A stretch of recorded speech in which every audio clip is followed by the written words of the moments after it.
Hi, I'm Kelly at Book and Paper Arts, and today I have a flip through of my latest altered book, the one with a floral theme. I've been working on this book for months, and I am beyond happy with how it's turned out. Today I'm going to go through and show all of the layouts and talk about the elements and the techniques that I have used throughout. If you like altered books, journal arts, vintage books, old paper, and other ephemera, please subscribe to my YouTube channel and turn on the notifications, and you will have more of them in your life. Now let's go look at a book. This book started out as a collection of essays. I went through and removed some pages, and then I glued pages together to make substrates for my layout. If you'd like to see how that's done, I've got a couple of videos that show how to prepare your books to be altered, and there will be links to those in the text below this video, so you can check that out. To alter the cover, I added this strip here from an old handwritten document. It's from 1816. To that, I added this bloom by the artist Ray Douté, and this little portrait here is from a postcard, a vintage French postcard from 1903. I really like how the gilt in the frame, the gold color, picks up the gold color here in the text that's on the cover.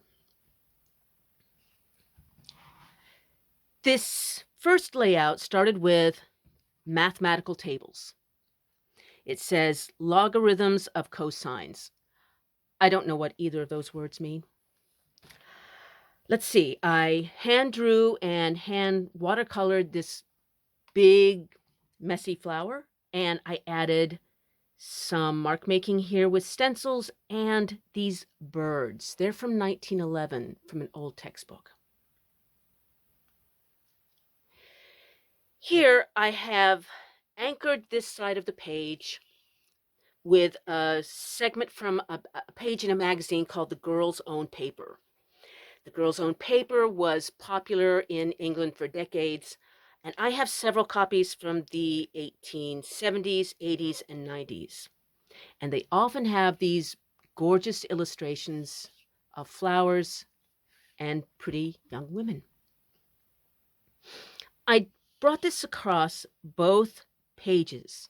That draws the eye to see this as one canvas, and not just page. Some bees, but she, of course, is the star. I don't know what the story is. It's going to be different for everybody that looks, every viewer here. She might be their muse or their enemy. You tell me. Over here, I started with some stencil work. I had a stencil that has vines and leaves, and I just used a blending tool and a stamp pad in two different colors for some contrast here to put down that background over the text. This is a pocket made from gluing two sections together here and here. And then I gave it some asymmetrical, wavy cutting there.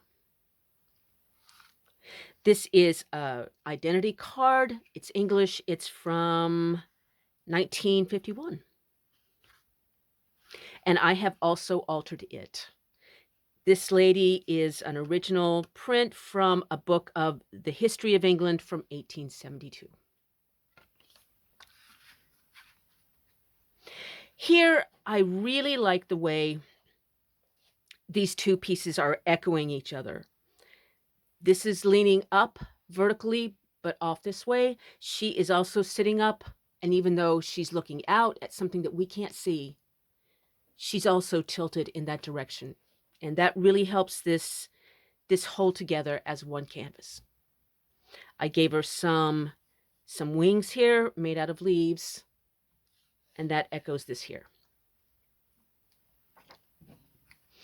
I have two ladies. She's from The Girl's Own Paper, and she's from La Mode Illustrée, which was a French fashion magazine I have mine from the 1870s and 80s.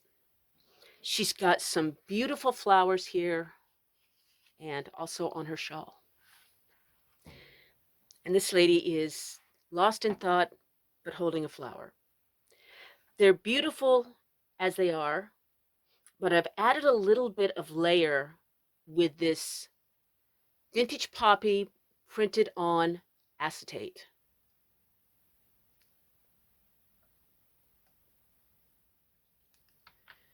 So now there's just a little bit more going on, a little color and layer. This page started out with a paper napkin, and it's so thin and fine that when you glue it down, you can still see the letters peeking out from the text underneath, which again adds layers. Let's see. This is a very strange card. It looks as though someone took these two vintage cards and mounted them together to be one. And they did that with some silk fringe. And here's a little tassel. I altered the cover by adding some more handwritten element and this bird. I really like how the golden color here picks up the goldenrod color here.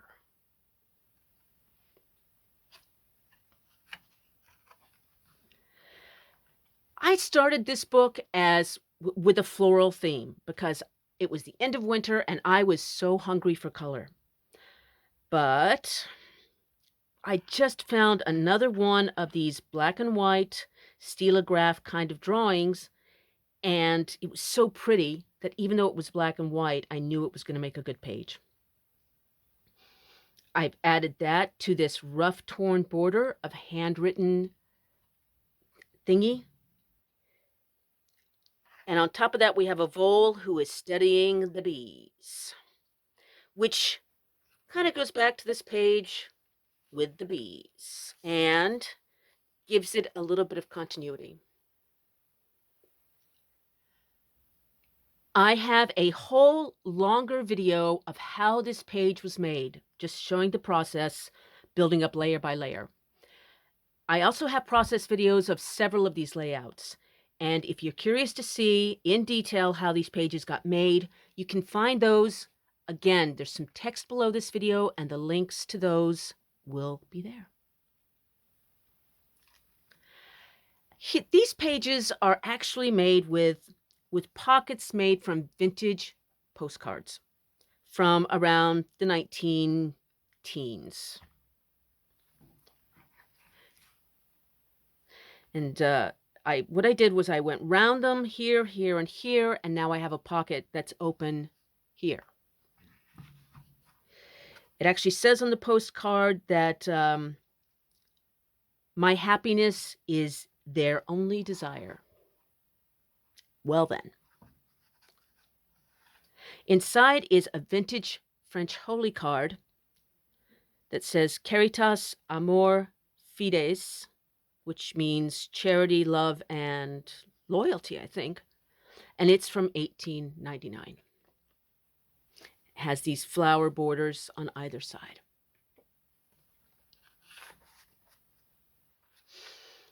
Over here are a couple of little cards. Now, they are not old. Mid 20th century. My French friend Valerie, hi Valerie, told me that she used to get these when she was in school and when she was little. If you did well with your studies, you were given a pretty little card like this. And they come in all kinds of styles. I've got some with animals and even snakes. But I did not really want to go with the snakes today. There we go. Over here, I have a fragment of a cigarette card album. Back in the day, you could collect these little cards. They came in cigarette packets. And then when you had enough of them, you would get this album that you could buy for a penny and collect them and glue them in. I put those, so I just actually took the page of the album and then rough tore it here and put it down. The background is a page of wildflowers. Over here, I have another one of those where I've rough torn to the corner, to the diagonal, going all the way down, again, across the binding. Over here is a pocket. When I showed a video making this layout, I had a lot of questions about what kind of leaf this is. And my friend Kathy, who is a botanist, hi Kathy, looked it up for me and she gave me the name of this. So if you were one of the people who asked what kind of leaf it is, look in the text. The name is in there. I can't pronounce it. Let's see. This is a little card. Bon fête. And inside is a handwritten letter from 1935 to Magdalene from Suzanne. And there's another little card here.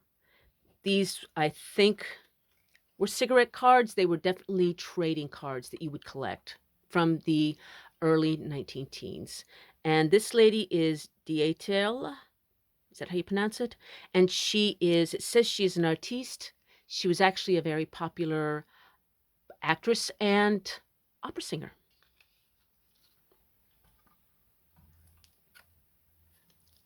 And finally, I have this old-timey French soldier who is offering me one flower for one kiss. And over here I have another pocket made from a fragment of a postcard. And inside is a miniature prayer card with some handwritten scripture. And a tiny calling card that in French says, picked for you. You've got the little posies there. And it actually says, I love you with all my heart forever.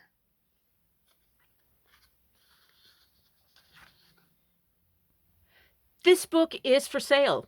And if you would like more information about that, there's a link in the text below this video. That link will also take you to the listing on my website, which will have still photos of all of these layouts. So if you want to have a look at those, maybe get some ideas of your own, that's where you can find them. Please join me Sunday for the second half of my French flea market haul. It is going to be pretty epic. Please let me know if you have any questions or comments. Leave me a note in the feedback and we can compare notes. Until Sunday, happy making.